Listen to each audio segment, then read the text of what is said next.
Et salut tout le monde, on a Mélanie justement de Saint-Rémy, ma ville à moi, qui me demande, Jonathan, est-ce qu'une maison trop parfaite peut cacher quelque chose? Toutes les maisons, parfaites ou non, peuvent cacher quelque chose. Et c'est la nature d'un vice caché.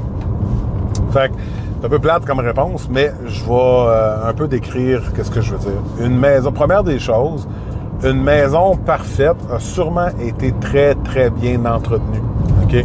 Tu rentres là, c'est sa coche, le ménage est fait. Tu sais, en même temps, il traite son royaume du mieux qu'il peut, là. Fait que plus souvent qu'autrement, ça va démontrer une maison qui est bien entretenue. Maintenant, est-ce que ça peut cacher quelque chose? Absolument.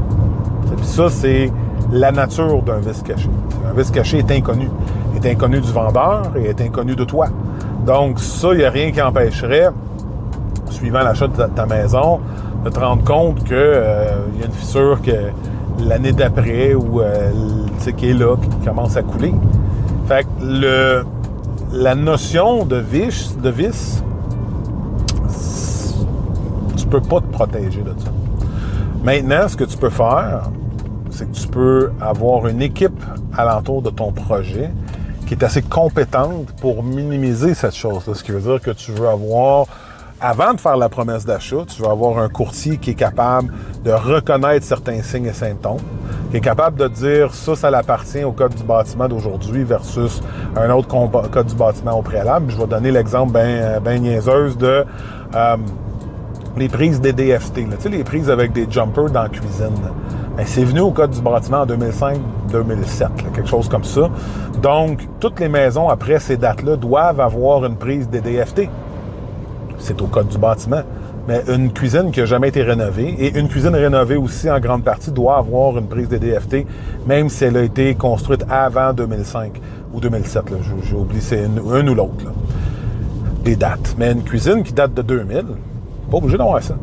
Fait que, à la base, a priori, tu veux avoir un courtier qui va reconnaître des signes et symptômes d'une propriété. Tu sais, je te donne un exemple. Saint-Amable est reconnu pour la nécessité de pieuter la maison. Nécessaire.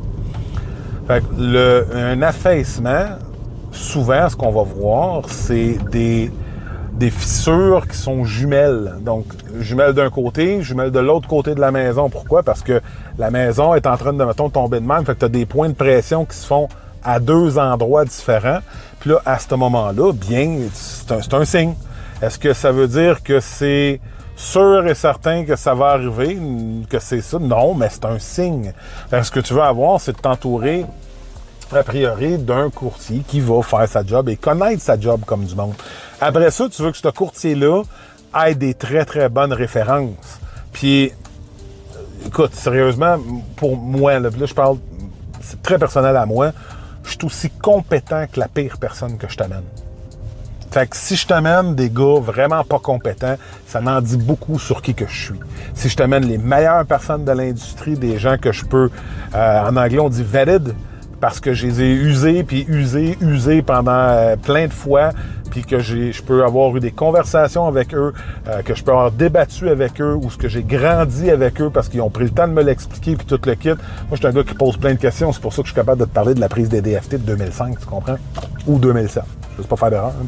Fait que, à partir de ce moment-là, tu sais, ça vient rapidement nous dire si j'ai fait, moi comme courtier, je suis sa coche, si j'ai des bons gens que j'amène alentour de toi pour ton projet, bien, je peux pas éviter, tu sais, ça n'existe pas éviter, mais je peux par contre minimiser les facteurs de risque sur ton projet en question.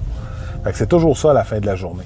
Fait que j'espère que ça répond à ta question. Si jamais tu en as d'autres, n'hésite pas à communiquer avec moi que je puisse justement connaître ton projet et voir comment je peux t'aider à travers tout ça. Puis sinon, ben, je vous souhaite à tous une très belle journée. Prenez soin de vous autres et à bientôt. Salut!